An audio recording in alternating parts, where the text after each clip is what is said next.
you. Thank you, Sonali and Blaze and Bob.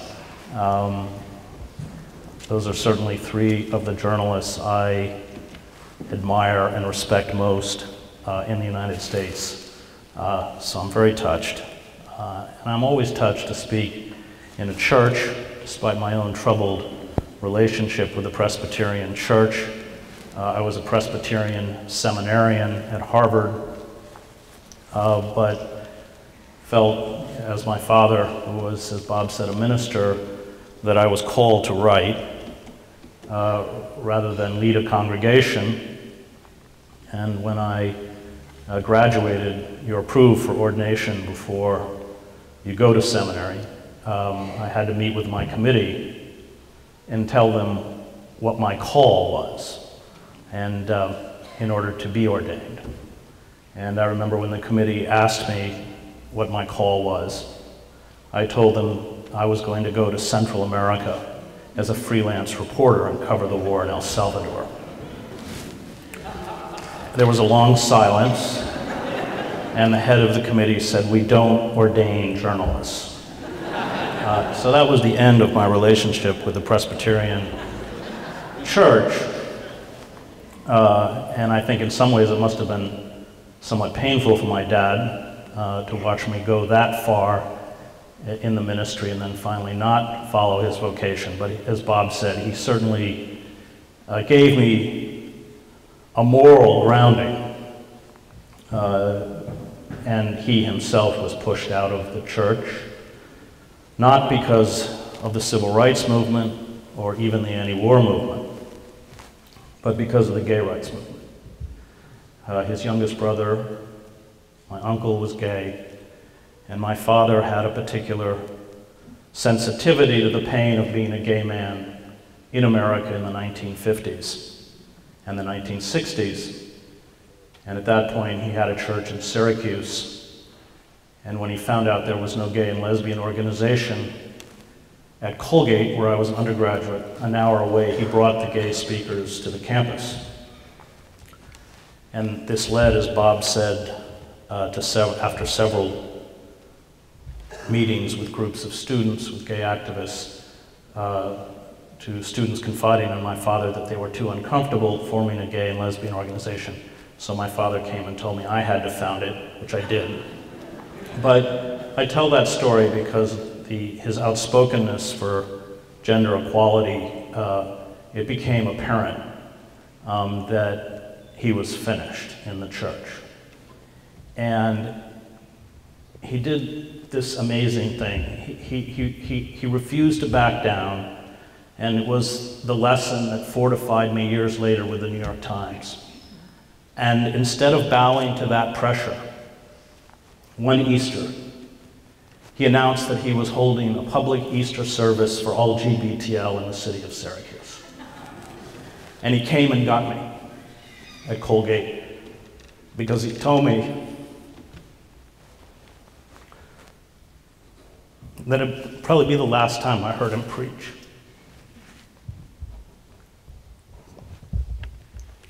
And he got up and he said, "Marriage is a sacrament. It is not a reward for being a heterosexual. And any church that refuses to honor the sacrament of marriage does not deserve to call itself Christian."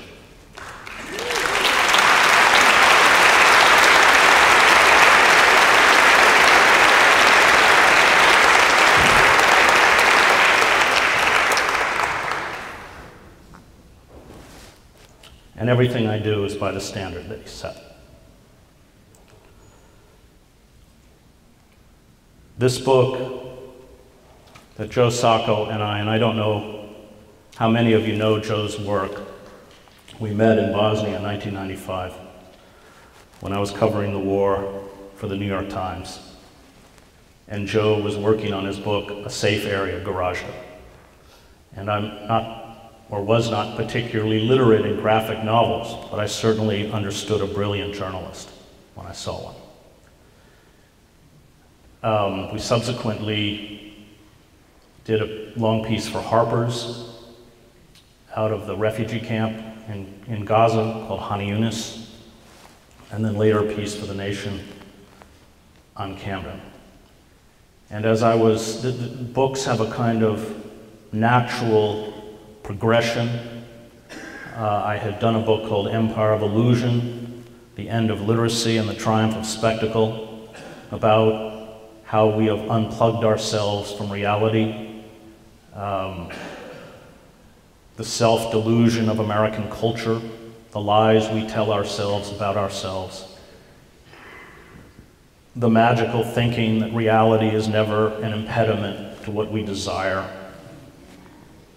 followed by a book called Death of the Liberal Class, which looked at the pillars of the liberal establishment and how they have all collapsed.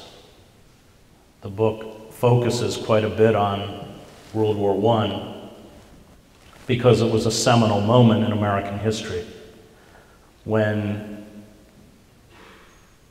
the corporate or capitalist elite understood that they had to break movements, radical, progressive, popular movements that were threatening their hold on power. Before World War I, of course, we had 70 socialist mayors. Eugene Debs in 1912 polled 900,000 or 6% of the vote. Some of the most widely read publications in the country, including Appeal to Reason, were socialist publications. We had the Wobblies, the old CIO, figures like Mother Jones, Big Bill Haywood, Randolph Bourne, Jane Addams. And what happened, and I think the echoes of what happened have reverberated down to today, is that Wilson, led by Walter Lippmann, a sort of grand inquisitor of the American intellectual class, understood by employing the investigations into crowd psychology by figures like Le Bon Trotter and Sigmund Freud, that people were not moved by fact or reason. They were moved by the manipulation of emotion, what Lippmann calls manufacturing consent. That's where Herman and Chomsky get the title of their book on the press from. And so they set up the Creel Commission, or the Committee for Public Information, which churns out this sophisticated propaganda, its own film division in Hollywood, making films like The Kaiser, The Butcher of Berlin, speakers bureaus, its own news bureaus that every day are churning out pro-war stories. And when you read Bourne and you read Adams, one of the undercurrents of despair is how easily the intellectual class are seduced into the war effort, which is precisely what Lippmann understood. And those recalcitrant figures, like Debs, are eventually imprisoned. So they only have to use the Espionage Act or the Sedition Act for those marginal figures who retain their intellectual and personal integrity. And there's a writer that I like very much, Dwight MacDonald, not read a lot anymore. He ran a magazine called Politics after the war, and if any of you know Chomsky's history, Chomsky credits his political awakening to that magazine, Politics, which published Orwell, Bettelheim, Hannah Arendt, and others. But MacDonald, when he looks back at that period, says that populist movements, radical movements, the war was the rock on which they were broken. And immediately after the war, the members of the Committee for Public Information head straight to Wall Street and start working for corporations to upend traditional American values of thrift, self-effacement, and replace it with the cult of the self and with the installation of consumption as a kind of inner compulsion. And I think today when we speak about American culture, what we're really speaking about is corporate culture. And at the same time, the dreaded Hun became the dreaded red. And we entered what MacDonald calls the kind of psychosis of permanent war, that constant search for the internal and the external enemy. And as MacDonald points out, none of the political theorists, including Karl Marx, anticipated the psychosis of permanent war, which MacDonald says has the capacity to get the masses to call for their own enslavement. Now, the destruction of these radical and progressive movements, which was finally culminated after World War II with the House On-American Affairs activity, thousands of university professors, high school teachers, social workers. It used to be that social workers advocated the unions on behalf of their clients, artists, directors, writers, musicians, journalists, like I.F. Stone, who becomes a pariah, cannot even get a job at The Nation magazine and starts I.F. Stone's Weekly in the basement, are pushed out of the system. The radical movements are destroyed, dismantled, and liberal institutions are effectively disemboweled. Now, the liberal class was never designed to be the political left. And as Howard Zinn does a wonderful job of sort of laying this out in the People's History of the United States, but all of the openings or correctives to American democracy came through movements that never achieved political power. The Liberty Party that fought for slavery, the suffragists who fought for women's rights, the labor movement, the civil rights movement. The liberal class made incremental or piecemeal reform possible. It functioned as a kind of safety valve. And when Conrad Black writes his biography of Roosevelt, he says that Roosevelt's greatest achievement was that he saved capitalism.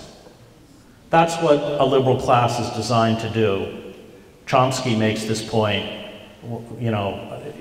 constantly, and he's correct. They set the parameters by which acceptable debate, and of course, you're never allowed to challenge the virtues of the ruling class. So if there's a retrospective on the Vietnam War, then we didn't anticipate the insurgency, or if there's a retrospect on the Iraq War, it's the same kind of language. But to remain within the parameters of the establishable class is not to challenge the motives of the power elite. And when there are legitimate grievances, to ameliorate those grievances enough to maintain control. When the liberal class breaks down, and this is a constant theme in Dostoevsky, it's what Demons is about, his novel Demons, it's what Notes from Underground is about. Mouseman in Notes from Underground is the figure who went to all the Obama rallies and chanted, "Yes, we can," and is now retreated into cynicism and disgust. And when that liberal center doesn't work, when that safety valve doesn't work, you enter, in Dostoevsky's words, an age of moral nihilism. That political paralysis, which of course characterizes our political system, is exceedingly dangerous. And so after writing The Death of the Liberal Class and Empire of Illusion, it seemed that the natural progression was to walk into those pockets or zones of the country that were sacrificed first to the marketplace, to corporate capitalism, that were made to kneel before the mania for profit, because they went first, and we're going next. There are no impediments left. There is no mechanism within the formal structures of power to ameliorate the suffering and injustices that are being visited on tens of millions of Americans. The harvesting of the country, in essence. The breakdown of liberalism, the destruction of populist movements, gave birth to the faux liberalism embraced by a figure like Bill Clinton or Barack Obama. So Clinton, who continues to speak in that traditional feel your pain language of liberalism, pushes through NAFTA, the greatest betrayal of the working class in this country since the Taft-Hartley Act of 1948, which made it extremely difficult to organize. As Bob mentioned, he destroyed welfare. He deregulated the FCC. That's not a small action because it allowed roughly a half dozen corporations, Viacom, General Electric, Rupert Murdoch's News Corp, Disney, Clear Channel to buy up the airwaves. And I think both Bob and I have watched in the parameters of our own career the walls narrow in terms of the range of acceptable opinion. It's all become like Dorothy Parker's comment about Katharine Hepburn's emotional range as an actress. She said it goes from A to B. Well, that's sort of where we are. And you can watch the court gossip being spun one way on Fox News, and you can watch the court gossip being spun another way on MSNBC, but it's the same garbage. It's Newt's moon colonies or Ann Romney's horse, but it's not real. It doesn't deal with the fundamental issues that are affecting your lives and mine. And I knew that one of the most important elements in writing this book was to make these people visible because the wider society has rendered them invisible. And that's why I wanted Sacco to come and draw. And every time we did an interview that had tremendous emotional punch, I always knew Joe was going to draw it out, because with those comic panels he can give it a kind of filmic quality. We began the book in Pine Ridge, South Dakota, a Lakota reservation, because that's where the whole demented project of imperialism and capitalist exploitation and expansion began, at the expense of human life and at the expense of the natural world.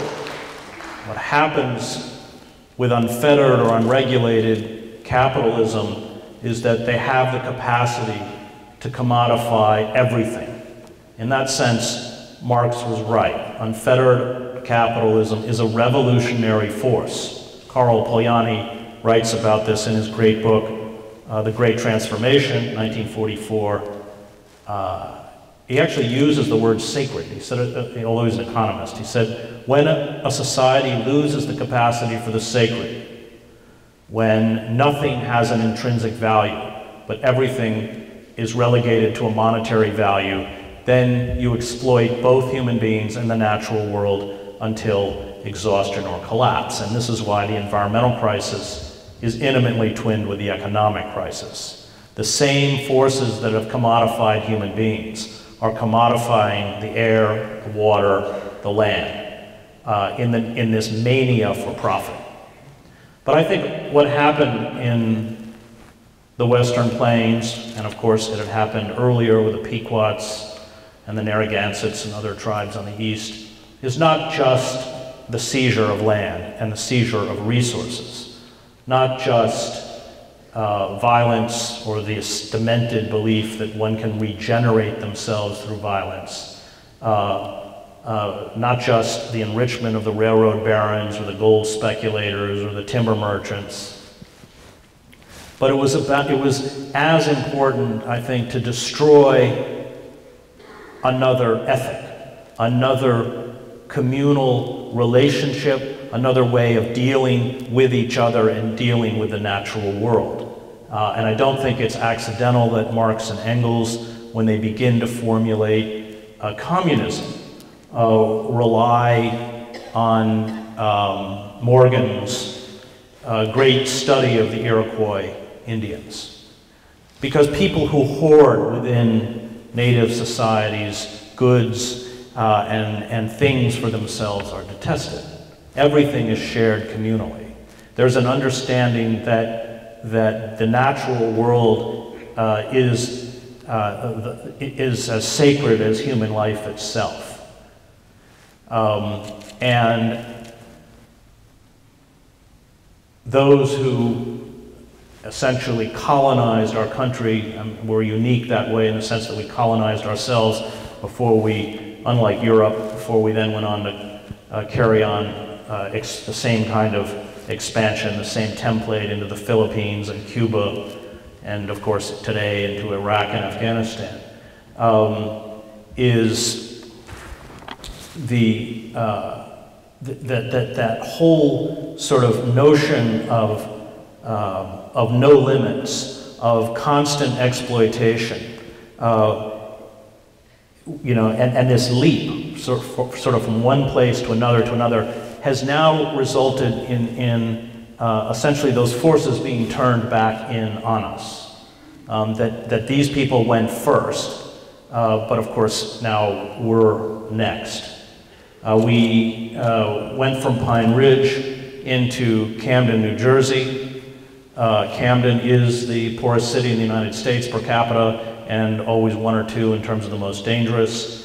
Here you see what happens when corporations, of course, are allowed to pull manufacturing out of the country. It's not accidental that huge percentages of those within Camden are cycled through the incarceration, through the prison system, essentially making it impossible for them to escape or get out of these internal colonies where they are trapped. And they all know that when they get out of prison, if there is a job, and there aren't any jobs in Camden, but if there is any kind of employment, the first box, or the box that employers will always check, is the box they have to check off saying that they were a convicted felon, making it virtually impossible for them to escape. I teach in a prison in New Jersey, and I do that for a couple reasons. One of the most important is that, and I think that was the beauty of the last 2 years of this book, is that I don't want this sort of struggle for justice to become an abstraction. I always wanted to have a human face.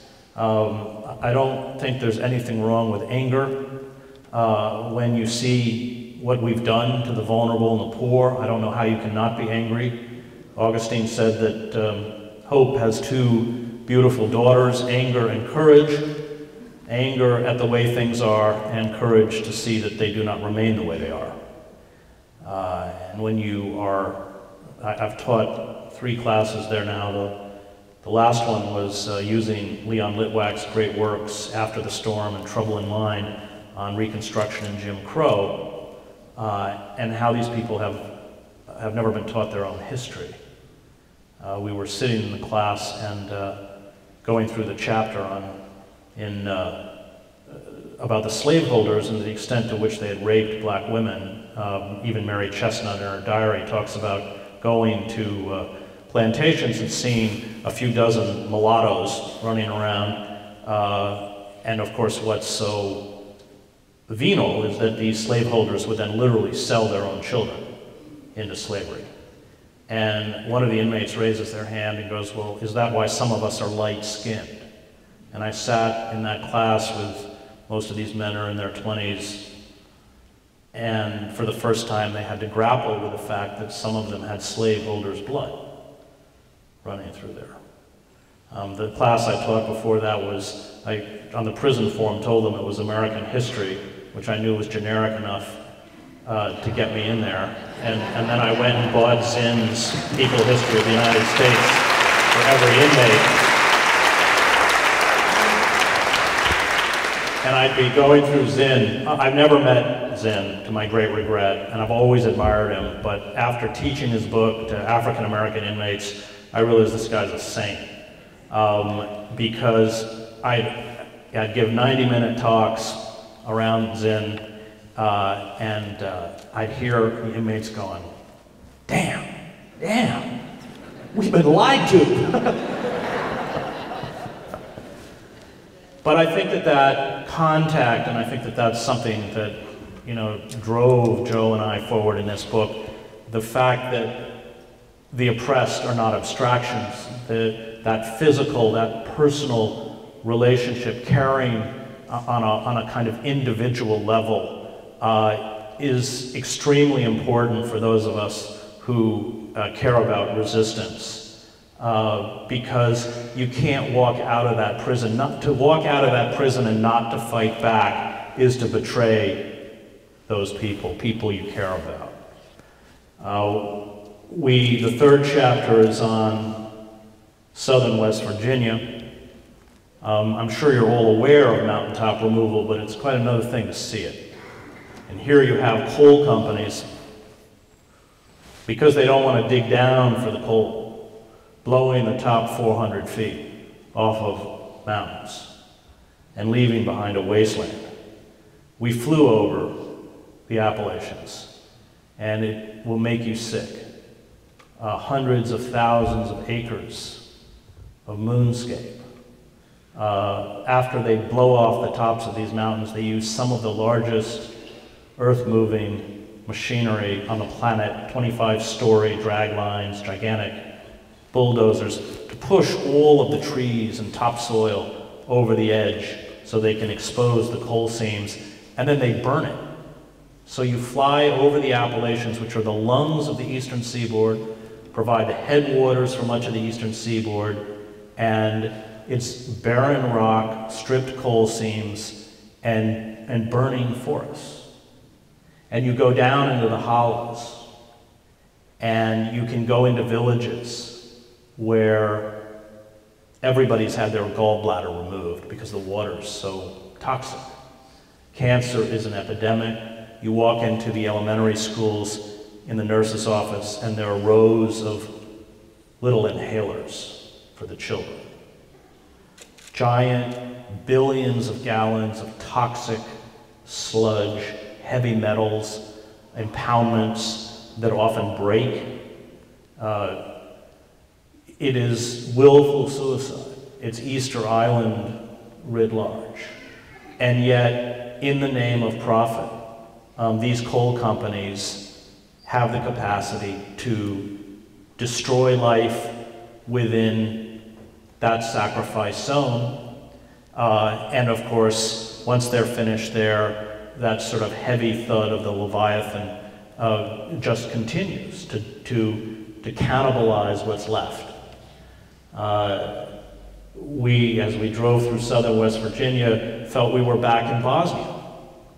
This corporate assault is violence. And you would go into old coal camps like Jenkins Jones, and all you would see are the charred remains of houses with spindly chimneys, one after the other. And we found in every single place we went that people coped usually in two ways. One, through religion, and not necessarily Christian religion. In the Pine Ridge, it was sweats and Lakota traditions and the Sundance. We went to a Sundance, which was deeply moving. 4 days of fasting. These guys, a lot with their prison tattoos hanging on by their fingertips. And the other was into substance abuse. 80% alcoholism rate estimated on Pine Ridge. The average life expectancy on Pine Ridge is 48 for a male. It's the lowest in the Western Hemisphere outside of Haiti. At any one time on Pine Ridge, 60% of the dwellings have neither electricity or water. And in southern West Virginia, it's Oxycontin, hillbilly heroin. There are people we interviewed in the book who a few weeks later, although they were in their 30s, were dead of overdoses. They take staggering amounts of opiates. And that's just the way they want it. People are essentially reduced in these sacrifice loans to a point of powerlessness. And yet, in every place we went, including West Virginia, there are these figures. We went to the memorial service for Judy Bonds. There are these figures who rise up. They have a very cold understanding of power. They can even sort of explain to you how hopeless it all is, and yet they find it within themselves to resist. Hannah Arendt has a great line. She said, "Never trust those who say I shouldn't or I oughtn't. Only trust those who say I can't." And all throughout the book are dotted these amazingly heroic figures. This African-American woman in Camden, Lolly Davis, who I think by the time she had done raised something like 19 neighborhood children, all on her own. Suffered tremendously. Her fiancé was shot in a bar fight, father of her 3 children, and killed. She lost her little 7-year-old girl to an asthma attack because they couldn't get medicine. I remember asking Lolly, how do you keep doing it? How do you keep going? And she said, I keep going because I never ask why. The 4th chapter is out of Immanuel, Florida, where the produce pickers, undocumented workers, and as Bernie Sanders said, in the vast race to the bottom that is America, Immanuel is the bottom. And slavery has been existent in Florida for generations, including long after emancipation. It just got another name. It was called convict leasing. And in fact, conditions were worse because in the turpentine camps and in the fields, since they didn't think they owned the convict, the survival rate was worse than if you had actually been a slave. Very few of those convicts actually finished their sentences. We don't actually know the numbers that were killed. And of course, what happened is at harvest time, or when they needed labor, they would go in, arrest African Americans on the trumped up charge of vagrancy, chain them up, and send them out to work. And they were kept in place through the terror of lynching. So it's not new, but the current class, underclass, are mostly Mexicans and Central Americans who are in this reconfiguration, sort of the perfect corporate employee. They have no benefits, no legal rights. When they're not paid, there's sort of a cobble of 3 families in Immokalee that own these dilapidated trailer parks, and they fill each trailer, all of which should be condemned. I mean, rats and roaches and holes in them, with 20 workers who pay $50 cash a week to sleep there. And if they can't earn that 50, they all go at 4 in the morning to these central points where they're picked up by the buses, and Joe and I were there and then went out to the fields with them. If they can't get that 50 a week, then they're literally sleeping under the mango trees on the side of the road. We walked back into encampments where 20, 30 workers just slept every night and then would wake up before dawn and go to the parking lots to try and get work. And not surprisingly, there are persistent uncoverings of slave operations, where workers are held against their will, often behind barbed wire. Their families are threatened back in Mexico, Honduras, Guatemala, if they report to the authorities, and we interviewed some of them. And that's where we're headed. That is what corporate or unfettered, unregulated corporate power will do. And Barack Obama and the Democratic Party are not going to save you from it.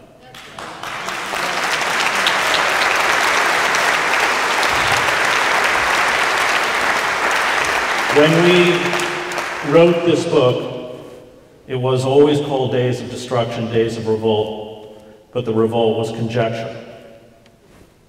We understood that with all impediments lifted, corporations would continue to roll forward until there was some kind of backlash. And we have seen just in the last few weeks that heavy thud forward. The decision not to continue to pay unemployment benefits to hundreds of thousands of Americans, which means that many will lose their homes. The assault, courtesy of our Supreme Court, on public sector unions, the refusal to fund or provide the adequate funding for food stamps, and 6 million people in this country's sole source of income now are food stamps. There's nothing left. There's no mechanism now by which we can be protected. And if you sat in a briefing in the National Security Council, their analysis, I don't think, would be much different from mine, except they wouldn't be telling you to revolt. And you can see it by how they're rapidly rewriting the legal system to criminalize all dissent. What Rahm Immanuel did in Chicago, and I think you could say that the Obama administration has actually been worse on civil liberties than Furrick could. Not only has this administration refused to restore habeas corpus, not only has it radically interpreted the 2001 Authorization to Use Military Force Act as giving the president the right to assassinate American citizens, and 2 weeks later their 16-year-old son. Not only have they supported and Obama voted for the FISA Amendment Act, which retroactively makes legal what under our Constitution is illegal, the warrantless wiretapping, monitoring, and eavesdropping of tens of millions of Americans. And we now know all our personal information is being stored out in a supercomputer in Utah. But Obama, on New Year's, signed into law Section 1021 of the National Defense Authorization Act, which I sued him for.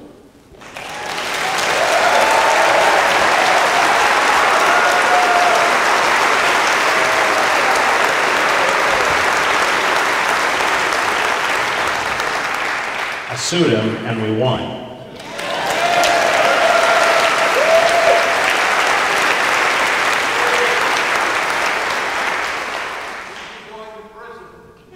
Section 1021 permits the U.S. government to seize an American citizen on American soil who they deem is a terrorist or has complicity with what they call associated forces, not sure what that is, strip them of due process, hold them in military facilities, including our offshore penal colonies, until, in the language of this section, the end of hostilities, which is in an age of permanent war forever.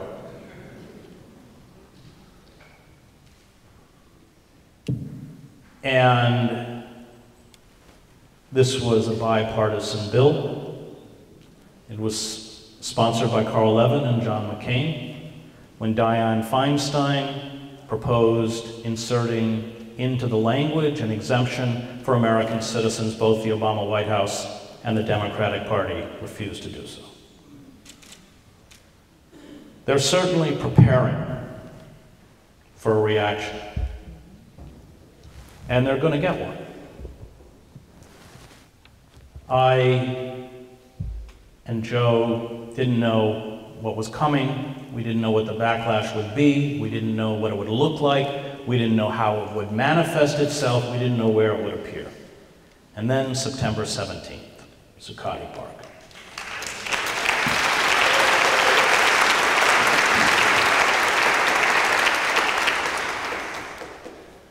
And we saw, through the Occupy movement, the first national discourse about the reality of our political and our economic system. We saw a movement that, and I'm not blind to the struggles within the movement or how they lost control of the park, or the fact that consensus became very unwieldy when we had thousands of people in Zuccotti, but was determined to include every voice. And it was fascinating to watch the response of the state and all the courtiers on the airwaves who work for the state, work for corporations. And they kept saying, "What are your demands? Just tell us your demands." The demand was fundamentally clear. We intend to reverse the corporate coup d'etat that has taken place in our country and seize power from the hands of corporations and return it to the citizenry. That's our demand. When Crane Brinton writes his great study of revolutions, Anatomy of a Revolution, which I just reread, he ticks off the elements that create successful revolt, all of which we have amply fulfilled. And in the last sort of crucial element that he cites, it is that all revolutionary movements make a fundamental demand that the power elite can never comply with because it would mean their own dissolution. For me, the most telling moment of where we are occurred when there was a coordinated effort to shut down, to physically erase, to eradicate those encampments. Now, if you read Krugman's column, he's constantly calling for a rational economic policy. We were both on Democracy Now! And Paul was on After I, and after we finished, I said, well, yes, you're exactly right, but you can only have a rational policy if you have a rational form of government. And when they decided to knock down those encampments, they exposed their hand. Because a rational response to the suffering in this country, an understanding of how to mitigate the deep and legitimate rage and sense of betrayal that is rippling out across this country, would at a minimum include a massive jobs program, especially targeted at people under the age of 25, a moratorium on foreclosures and bank repossessions, a forgiveness of all student debt, and Medicaid for all Americans.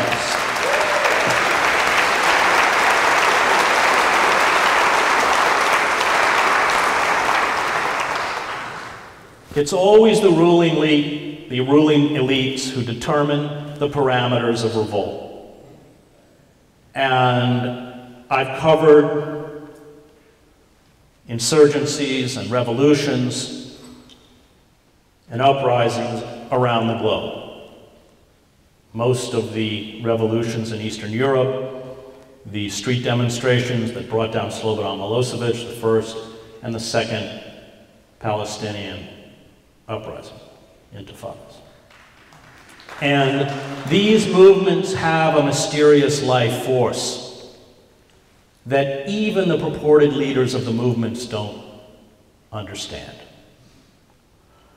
On November 9th, 1989, I was in Leipzig with the leaders of the East German opposition. This was the most efficient police state in Eastern Europe and maybe the world, the Stasi state. For every 63 East Germans, there was a police informant. I was with the leaders of the opposition, and they said, maybe within a year, we will have free passage back and forth across the Berlin Wall. Within a few hours, the Berlin Wall, at least as an impediment to human traffic, did not exist.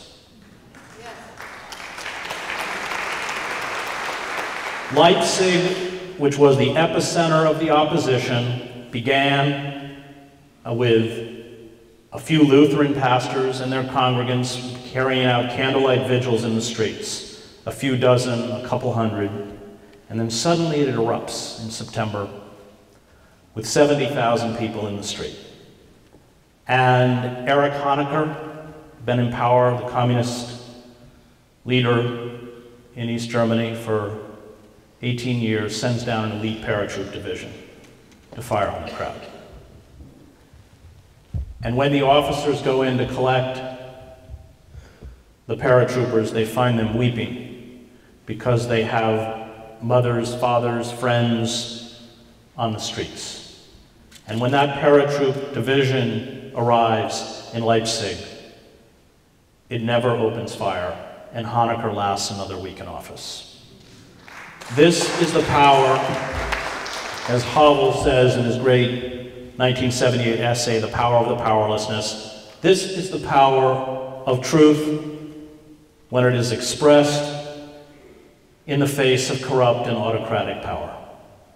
And that truth has the power to severely weaken the pillars of power itself.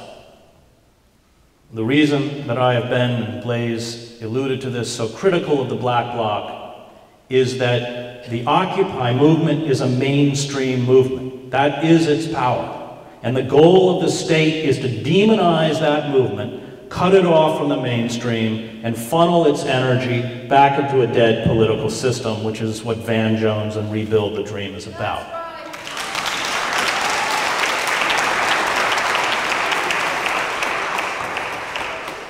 When you express that truth, you draw elements within that power structure to your side. Civil servants, police. I gave a talk in New York, and I was had spoken earlier at an Occupy event, and was constantly calling for respect for the blue uniform police, although they often didn't show us respect. And I noted that the demeanor of the police changed when the white-shirted officers came. And if you look at the YouTube videos, most of the egregious violence is actually carried out by the white shirts. So I gave a talk a few weeks later, and afterwards, a man came up to me and he said, "Stop attacking the white shirts because I am one. And I agree with everything you say." When we were arrested in front of the White House, Veterans for Peace and Code Pink, a couple years ago, very moving December day, snowfall, Watermelon Slim plays taps on his harmonica.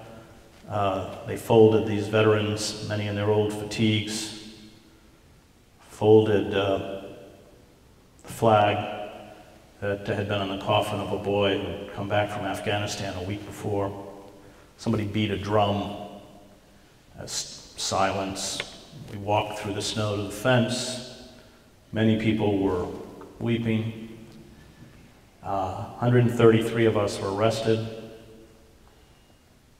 And it turns out that most of the Washington, D.C. police had been in the Guard and had been to Iraq and Afghanistan.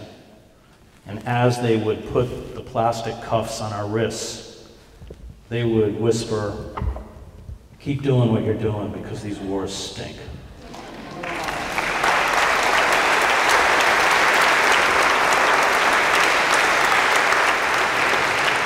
The most powerful weapon we have is our powerlessness, our transparency, and our capacity to speak truth. And that is why they are so frightened of us. And that is why the state has employed both external and internal resources to destroy us. When I was in Prague, I was every night in the Magic Lantern Theater with Václav Havel and Dinsbier, Klaus, all the people who would run Czechoslovakia after the fall of communism. And on the streets of Prague were posters of a young Charles University student named Jan Panic, who, to protest the Soviet invasion of Czechoslovakia in 1968, had gone to Wenceslas Square and lit himself on fire. He died 4 days later of his burns. Of course, no mention on state media. He was a non-person. The thousands of university students who accompanied his body to the cemetery were broken up by the police, and when his grave became a shrine, the communist authorities dug up his body, cremated it, gave the ashes to his mother, and forbade her from reburying them. And yet his picture was everywhere. And 2 weeks after the fall of communism, 10,000 people gathered in Red Army Square and renamed it Jan Panic Square. I was in Wenceslas Square with 500,000 Czechs when Marta Kubashaya walked out on a balcony. She had been one of Czechoslovakia's, maybe Czechoslovakia's most famous singer, who had, in 1968, sung an anthem of defiance that was broadcast over the airwaves until the pro-Soviet forces came, removed Dubček, and installed a pro-Soviet regime. Her recording stock was destroyed. She was never broadcast over the airwaves, and she had spent the intervening years working on an assembly line in a toy factory. She walked out that December night, began to sing that anthem, and every single Czech in that crowd knew every word. I was just in Zuccotti Park a few days ago with Father Daniel Berrigan, who is 92. And as Berrigan says, we are called to do the good, or at least the good insofar as we can determine it, and then we have to let it go. Faith is the belief that it goes somewhere, even if all the empirical evidence around us seems to say otherwise. The Buddhists call it karma. It is this belief that the good draws the good. And I'd like to close with a little passage that I wrote after I was arrested in front of Goldman Sachs.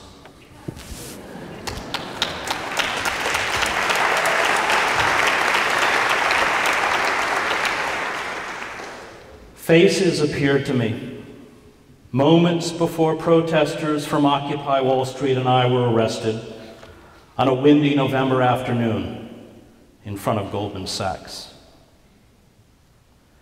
They were not the faces of the smug Goldman Sachs employees who peered at us through the revolving glass doors and lobby windows, a pathetic collection of middle-aged fraternity and sorority members.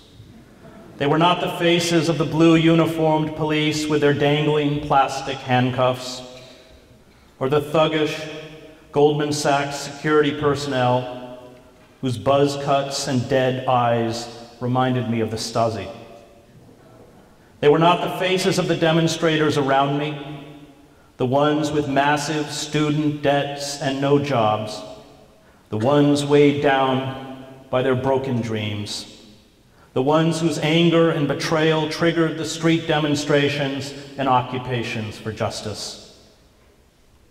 They were not the faces of the onlookers, the construction workers who seemed cheered by the march on Goldman Sachs, or the suited businessmen who did not. They were faraway faces. They were the faces of children dying.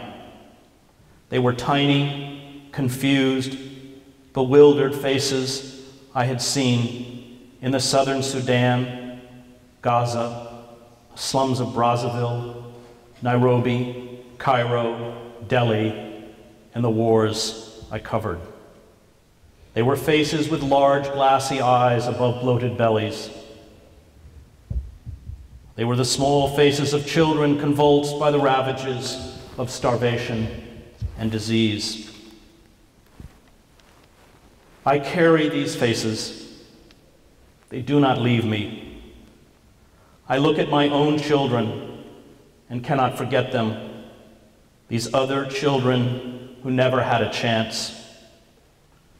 War brings with it a host of horrors, but the worst is always the human detritus that war and famine leave behind, the small, frail bodies whose tangled limbs and vacant eyes condemn us all. The wealthy and the powerful, the ones behind the glass at Goldman Sachs, laughed and snapped pictures of us as if we were an odd lunchtime diversion from commodities trading, from hoarding and profit, from the collective sickness of money worship, as if we were creatures in a cage, which in fact we soon were. Goldman Sachs Commodities Index is the most heavily traded in the world. The financial firm hoards futures of rice, wheat, corn, sugar, and livestock, and jacks up commodity prices by as much as 200% on the global market, so that poor families can no longer afford basic staples and literally starve. Hundreds of millions of poor in Africa, Asia, the Middle East, and Latin America do not have enough to eat in order to feed this mania for profit. The technical jargon learned in business schools and on trading floors effectively masks the reality of what is happening: murder. The cold, neutral words of business and commerce are designed to make systems operate, even systems of death, with a ruthless efficiency. The people behind the windows and those of us with arms locked in a circle on the concrete outside did not speak the same language. Profit, trade, speculation, globalization, war, national security. These are the words they use to justify the snuffing out of tiny lives, acts of radical evil. The glass tower before us was filled with people carefully selected for the polish and self-assurance that come with having been formed in institutions of privilege. Their primary attributes are a lack of consciousness, a penchant for deception, aggressiveness, a worship for money, and an incapacity for empathy or remorse. And it is always the respectable classes, the polished Ivy League graduates, the prep school boys and girls who grew up in Greenwich, Connecticut, or Short Hills, New Jersey, who are the most susceptible to evil. To be intelligent, as many are, at least in a narrow, analytical way, is morally neutral. These respectable citizens are inculcated in their elitist ghettos with values and norms, including pious acts of charity to justify their privilege, and a belief in the innate goodness of American power. They are trained to pay deference to systems of authority. They are taught to believe in their own goodness, unable to see or comprehend, and are perhaps indifferent to the cruelty inflicted on others by the exclusive systems they serve. And as norms change, as the world is steadily transformed by corporate forces into a small cobble of predators and a vast herd of human prey, these elites seamlessly replace one set of values with another. These elites obey the rules. They make the system work, and they are rewarded for this. In return, they do not question. We seem to have lost, at least until the advent of the Occupy Wall Street movement, not only all personal responsibility, but all capacity for personal judgment. Corporate culture absolves all of responsibility. This is part of its appeal. It relieves all from moral choice. There is an unequivocal acceptance of principles such as unregulated capitalism and globalization as a kind of natural law. The steady march of corporate capitalism requires a passive acceptance of new laws and demolished regulations, of bailouts in the trillions of dollars, and the systematic looting of public funds, of lies and deceit. The corporate culture, epitomized by Goldman Sachs, has seeped into our classrooms, our newsrooms, our entertainment systems, and our consciousness. This corporate culture has stripped us of the right to express ourselves outside of the narrow confines of the established order. We are forced to surrender our voice. Corporate culture serves a faceless system. It is, as Hannah Arendt wrote, the rule of nobody, and for this very reason, perhaps the least human and most cruel form of rulership. Those who resist, the doubters, outcasts, artists, renegades, skeptics, and rebels, rarely come from the elite. They ask different questions. They seek something else, a life of meaning. They have grasped Immanuel Kant's dictum: if justice perishes, human life on earth has lost its meaning. And in their search, they come to the conclusion, as Socrates said, that it is better to suffer wrong than to do wrong. This conclusion makes a leap into the moral. It refuses to place a monetary value on human life. It acknowledges human life, indeed all life, as sacred. And this is why, as Arendt points out, the only morally reliable people are not who say, this is wrong or this should not be done, but those who say, I can't. The greatest evildoers are those who don't remember, because they have never given thought to the matter. And without remembrance, nothing can hold them back, Arendt wrote. For human beings, thinking of past matters means moving in the dimension of depth, striking roots, and thus stabilizing ourselves so as not to be swept away by whatever may occur, the zeitgeist or history or simple temptation. The greatest evil is not radical. It has no roots. And because it has no roots, it has no limitations. It can go to unthinkable extremes and sweep over the whole world. There are streaks in my lungs, traces of the tuberculosis I picked up around hundreds of dying Sudanese during the famine I covered as a foreign correspondent. I was strong and privileged and fought off the disease. They were not and did not. The bodies, most of them children, were dumped into hastily dug mass graves. The scars I carry within me are the whispers of these dead. They are the faint marks of those who never had a chance to become men or women, to fall in love and have children of their own. I carried these scars to the doors of Goldman Sachs.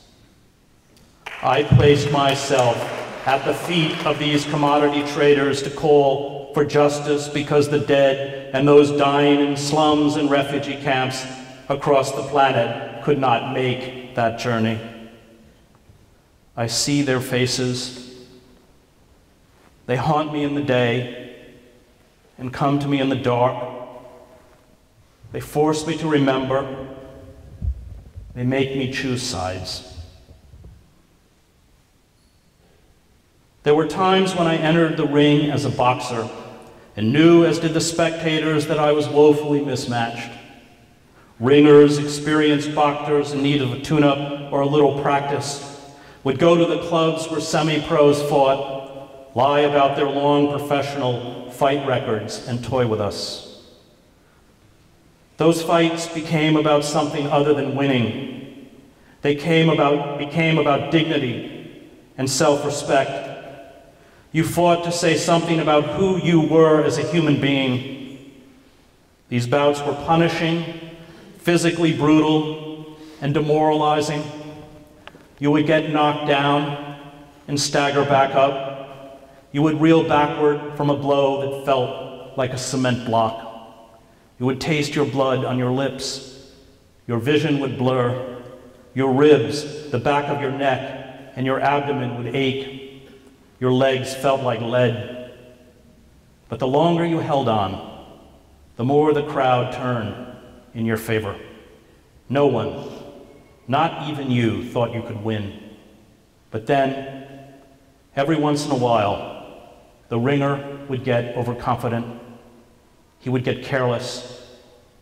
And you would find deep within yourself some new burst of energy, some untapped strength, and when the fury of the dispossessed bring him down. I have not put on a pair of boxing gloves for 30 years, but I feel this twinge of euphoria again in my stomach, this utter certainty that the impossible is possible, the realization that the mighty can fall.